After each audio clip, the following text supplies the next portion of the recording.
പിടിച്ചോ പിടിച്ചോ.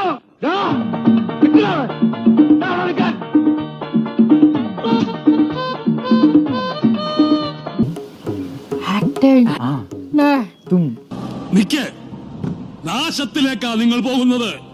അത് ഞങ്ങൾ അങ്ങ് സഹിച്ചു. എന്തൊക്കെയാണ് ഈ കൊച്ചു കേരളത്തിൽ സംഭവിക്കുന്ന? എന്തൊക്കെ കാര്യങ്ങളാണ്? മുടിഞ്ഞു പണ്ടാറടങ്ങി കുത്തുപാറ എടുത്തു പോട്ടെ നായിന്റെ മോൻ. സർ, പോലീസിന് CCTV ഫുട്ടേജ് കിട്ടിയിട്ടുണ്ട്.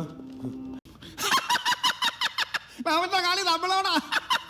ആളെ ഇപ്പൊ കിട്ടും, അറിയോ? വാ കാണാം. ഇനി രജിമോന്റെ മോണാക്ട്. മാന്യ സദസ്സിന് അമ്മ അയ്യോ. സർ, ജൂൺ ജൂലൈ മാസത്തിലുള്ള കമ്പനിയുടെ പെർഫോമൻസ് ആണ് നമ്മൾ ആദ്യം കാണാൻ പോകുന്നത്. പ്ലീസ് പ്ലേ ദ മോനെ എൻഫോഴ്സേ, ആര് പറഞ്ഞിട്ടാ നീ മിമിക്സ് പരേഡ് ഇപ്പൊ ഇവിടെ അവതരിപ്പിക്കുന്നത്? എന്താ താക്കോൽക്കാരാ തന്റെ പുതിയ പ്രശ്നം? എനിക്ക് നീതി വേണം യുവർ ഓണർ. ഇത് ശരിക്കും നടന്നാണോ? വിശ്വാസം വരണില്ലല്ലേ? ഈ കഥയ്ക്ക് അങ്ങനെ ഒരു കുഴപ്പമുണ്ട്.